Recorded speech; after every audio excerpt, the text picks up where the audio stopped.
hoje sobre fundos imobiliários. Já tem um tempo que eu quero falar sobre esse assunto com vocês de forma assim um pouco mais concreta, né?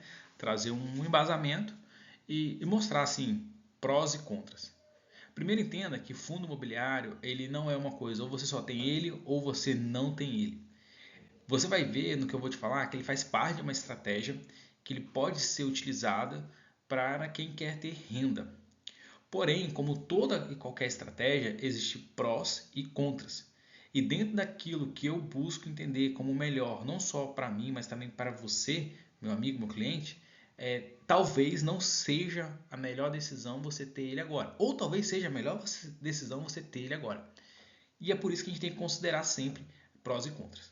Uma das coisas que você tem que entender sobre o fundo imobiliário, que fundo imobiliário ele não é garantido pelo FGC, mas em contrapartida, o fundo imobiliário ele é um condomínio, onde várias pessoas se ajuntam para comprar um edifício, um prédio, uma área comercial, um loteamento, um condomínio de casas, enfim, existem várias modalidades de fundo imobiliário. Inclusive agora existe até mesmo propriedades agrícolas dentro de fundo imobiliário. Então você passa a ser dono daquele empreendimento imobiliário através de cotas, cotas essas negociadas em bolsa de valores.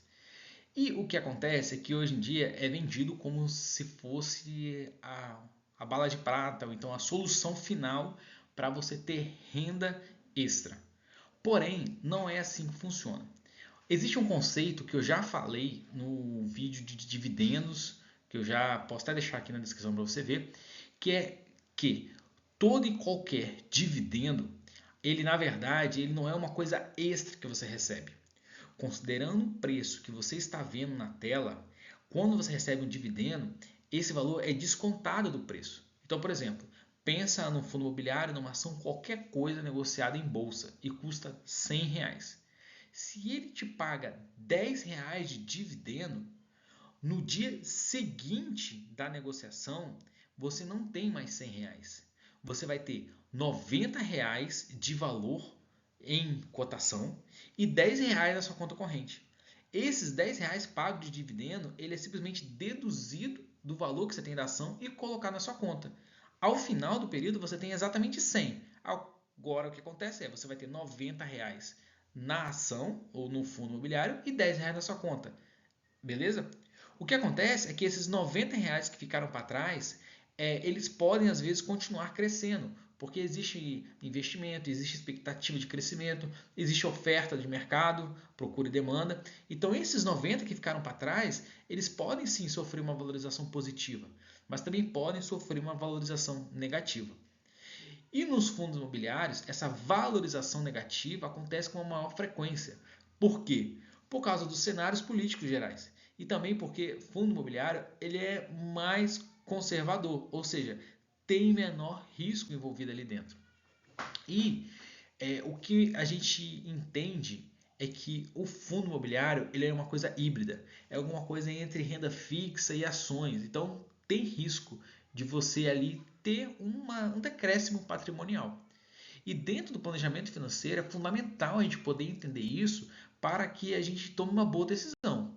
Uma coisa que é muito interessante é o seguinte: quando a gente observa os maiores fundos, ou seja, aqueles maior, quando eu digo maior, eu digo os melhores, os bem geridos, aqueles que têm um brand, vamos colocar assim, um pedigree por trás dele. E não tem como fugir. Hoje no Brasil nós temos dois muito tradicionais, com mais de 10 anos de história, que é os produtos da Quineia e os produtos da Credit Suisse. Por sinal, os produtos da Credit Suisse, eles não são mais da Credit Suisse, eles são agora da Pátria. É um novo fundo, é o mesmo fundo, só com um novo gestor. Mas beleza, vamos falar basicamente desses dois, Quineia e Credit Suisse, que agora é Pátria. Quineia, ele tem um fundo tradicional chamado KNRE 11. Esse KNRE 11, ele paga de dividendo algo próximo a 10% ao ano. Então você tem ali uma composição que é a, o rendimento, certo? E o patrimônio. Na verdade, você tem patrimônio e rendimento. O que acontece é, conforme eu te falei, toda vez que ele paga o rendimento, dividendo, o valor patrimonial ele é decrescido, porque Se você tem R$ 10 de patrimônio e ele te pagou R$ 1 de dividendo, você não tem 11 ao final do dia. Você vai ter os mesmos 10. Só que agora R$ 9 é patrimônio e R$ 1 está na sua conta. E esses R$ 9 que ficaram para trás, eles deveriam continuar crescendo. Só que isso não acontece. O que acontece é que o R$ 1 que você passa a receber, esse sim cresce. Por quê? O contrato de um fundo imobiliário, ele tem algumas cláusulas. E uma das cláusulas mais interessantes é o seguinte: o valor patrimonial ele não fica garantido. Porém, a locação ela é reajustada por um indicador, seja inflação, seja GPM ou seja qualquer outra. Então, o que acontece? No longo prazo, o valor patrimonial cai, mas a sua rentabilidade cresce, justamente por causa desses reajustes. Então, observe atentamente nessa foto que está aqui agora. Uma posição patrimonial de R$ 6 há 5 anos atrás caiu hoje para 41 centavos. Quer dizer que você perdeu R$ 5,60? Não. É bem provável que você recebeu em dividendo um valor muito superior a isso. Talvez você recebeu R$ 7, R$ 8 de dividendo. Só que o valor patrimonial que você tem hoje é pequeno. Então, as pessoas que às vezes começam a entrar no fundo imobiliário, depois de um longo prazo, elas ficam frustradas. Por quê? Ela não se atentou a isso e ela veio consumindo aquele dividendo como se nunca fosse acabar. Só que acaba. O que o fundo imobiliário faz é uma devolução para o acionista do valor depositado. Que todo investimento ele deveria ser assim. Quando você entra nele, você tem um prazo para recuperar aquele dinheiro de volta. É o chamado payback. Então, o que acontece é que no fundo imobiliário existe esse payback. E ele é numa escala, igual a gente observa aqui, de 6, 7 anos, bem forte. E você tem que estar preparado para isso. Você tem que ter um planejamento financeiro para isso. Para que esse dinheiro que vai devolvendo para você, primeiro você entenda que você não pode torrar todo ele. E segundo que se você não investir, esse dinheiro ele não vai manter no mesmo padrão. Você tem que reinvestir. Isso é bom ou ruim? Depende do momento de vida. Se você é uma pessoa que está na fase construtiva, ou seja, se a gente considerar ali uma linha da vida, né? A linha da vida seria algo mais ou menos assim. Primeiro você constrói patrimônio, depois você mantém e depois você usufrui, certo? Então, são basicamente 3 áreas de vida. Essa, essa e essa. Se você está na primeira área de vida, que você está construindo patrimônio, essa aqui, ou seja, você está ascendendo, você não deveria ter muito fundo imobiliário ou ter nenhum fundo imobiliário. Porque não faz sentido, você está simplesmente trocando, está colocando dinheiro para alguém para depois ele te devolver esse dinheiro. Não, a gente não quer isso. A gente quer que aquilo cresça de forma mais passiva e automática possível. Então, por isso que eu bato muito na tecla dos fundos. Porque fundos de investimentos, conforme o que a Fiduc tem, e poderia ser outros, mas o da Fiduc eu acho muito sensato, ele faz isso de forma natural e orgânica, ou seja, ele cresce à medida do tempo. Basta que você tenha disciplina para fazer aportes recorrentes. Se você aportou de forma recorrente, ele vai crescer de forma natural. Então, voltando aqui para o fundo imobiliário ele deveria ser uma estratégia voltada para pessoas que estão mais próximas de começar essa fase de consumo. Concorda? Porque afinal você realmente quer que o seu patrimônio te devolva dinheiro. Existe um outro fundo aqui, que é o HGLG 11, que era da Credit Suisse, que agora está no Pátria, e ele deixa bem claro como essas coisas interagem, o valor patrimonial e a rentabilidade que você recebe, ou seja, o seu dividendo. Tem que lembrar que é o seguinte, esse dividendo não é simplesmente ele estar devolvendo para você o seu dinheiro. O que é na verdade? Pensa assim, uma empresa pagou R$ 1 milhão num imóvel. Esse imóvel ele vai ser alugado. E vamos supor que ele receba R$ 100 mil de aluguel. Se a gente fizesse aqui um cálculo, basicamente o valor desse imóvel tem que ser 1 milhão mais R$ 100 mil que entra de fluxo de caixa todo mês. E eles são obrigados a devolver esse dinheiro para o acionista. Então, o que acontece é, o 1 milhão ele é regido pela lei de mercado. Você pode até ter assim algum acordo e tal, mas na verdade o valor que você compra o seu imóvel e que você vende é a lei de mercado. Porém, o aluguel que você recebe, você pode sim colocar em contrato para o seu inquilino pagar uma outra taxa. E é o que acontece no fundo imobiliário. Então, você observa que na linha amarela é o rendimento do fundo imobiliário. Então, assim, pouquinho em pouquinho, mas ele vai crescendo no tempo. Só que o valor patrimonial, ou seja, aquele 1 milhão do caso que eu falei aqui, ele cai. Porque à medida que você cresce o seu rendimento, o seu valor patrimonial ele começa a decrescer também. Porque lembra, você não recebe um valor exagerado. Então, pensa que se em algum momento o valor patrimonial ele está caindo porque as pessoas não querem aquele terreno, não querem aquela propriedade, e você está aumentando a sua renda, o seu valor investido ele vai cair mais rápido ainda. Porque é como se, tipo assim, o seu terreno desvalorizou e agora, como o seu aluguel está alto, o valor que vai ser descontado da conta, ele vai ter um maior peso ali dentro. Então, é isso que acontece. Você vai ter essa desvalorização no tempo do valor investido e, em compensação, se for bem gerido, você vai ter a valorização da cota. É por isso que eu falo, não é tão simples assim você chegar e investir em fundo imobiliário. Existe uma estratégia por detrás. E, voltando aqui, eu gosto muito de dividir todas as nossas fases da vida em essas 3 fases.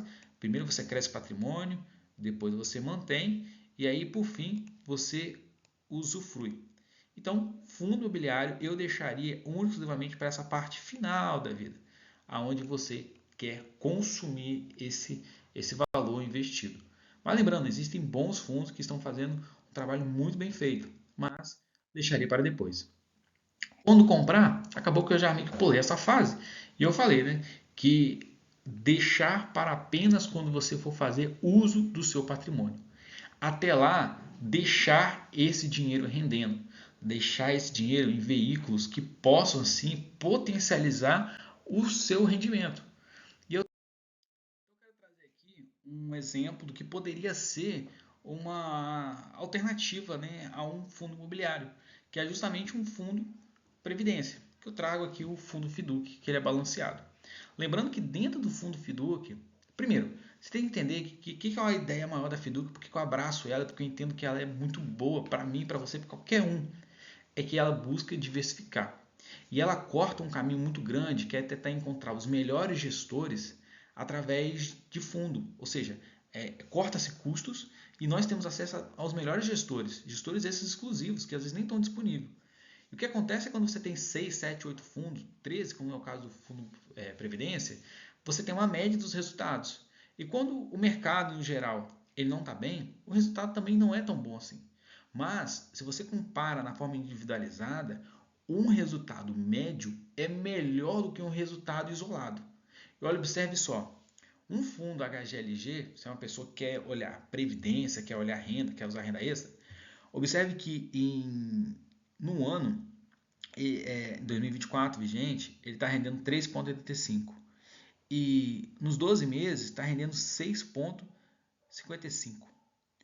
O fundo Fiduc, no ano, um pouco menos, né? Um pouco mais, está rendendo algo próximo a. Está 9%, mas a janela está fora, né? Vamos colocar 8%.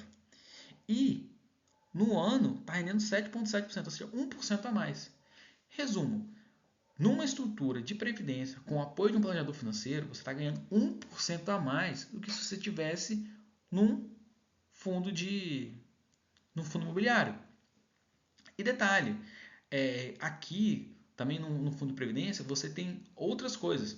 Você tem renda fixa, você tem ações, você tem moeda estrangeira, até ouro você tem no fundo Fiduc hoje balanceado.